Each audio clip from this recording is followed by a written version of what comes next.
Hello বন্ধুরা, welcome my mini mini blog. আজকে আমরা বেরোলাম জগন্নাথ ঠাকুরের পিসির আর মাসির বাড়ি দেখতে। রাস্তায় যেতে যেতে আমরা অনেক সুন্দর হাওয়া উপভোগ করলাম। পৌঁছে গেলাম চক্রসারি মন্দিরে। এরপর আমরা নমটুমক করে গেলাম বৃন্দাবন। যেতে যেতে পাপা ডাবের জলও নিয়েছিল, আমরা খেয়ে গেছি।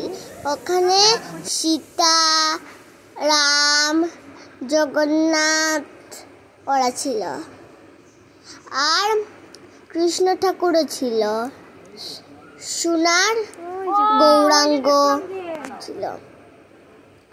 অনেক সুন্দর ছিল ওই জায়গাটা। আর নটরাজও ছিল, আর মহাপ্রভু মাটিতে গড়াগড়ি খাচ্ছে, আর শিব ঠাকুর। এরপর আমরা গিয়েছি পা ধুয়ে, আমরা মন্দিরের ভিতরে ঢুকেছি। ওই মন্দিরের নাম হলো, ওই নামটা আমি মনে রাখতে পারিনি, ওটা পাপা বলেছিল।